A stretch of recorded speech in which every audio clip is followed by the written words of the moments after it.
We'll see you then. Cassie, thanks very much. To the headlines on this Friday night, a club softball director faces a handful of charges after a teenager accused him of rape.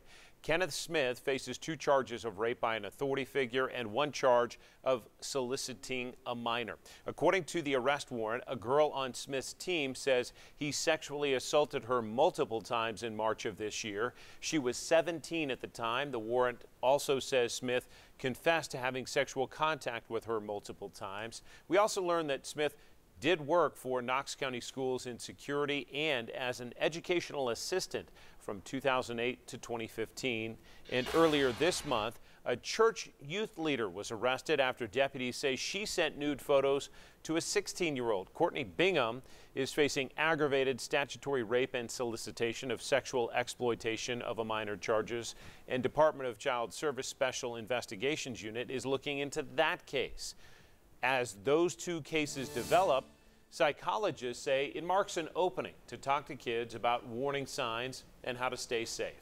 WBIR 10 News anchor Brandon Bates sat down with an expert who says communication is key to prevention. Brandon? Well, John, even if you try to keep your kids away from the news headlines, with technology and maybe friends at school, sometimes news is just hard to avoid. Some psychologists say avoiding important topics is not the way to go anyway, and suggest having an open dialogue with your kids starting as soon as possible.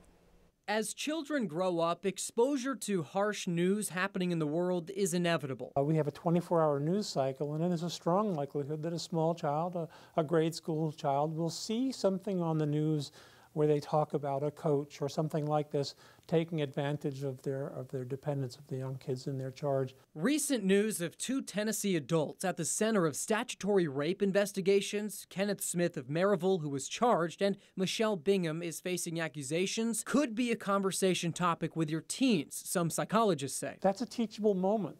That's when they can say to their child, they're talking about a man who was very naughty or a woman who was very naughty and did things that we need to be able to talk about. Dr. Williams says a parent's job is to be a teacher, and you need to be able to talk to your kids about things happening around them. Maintaining a fluid, open dialogue with our children throughout a lifespan is of the utmost importance. He says this type of open dialogue can help gain trust, and if something is out of the ordinary happening to them, it will be easier to detect. But you should always be aware of these signs. Any sudden or abrupt change in a child's behavior is a sign that something's going on in their lives. And so that's an opportunity for the parent to start asking questions. He says it's terrible to see these types of situations unfold across the country, but we need to use it as a way to put communication with our children at the top of our priority lists.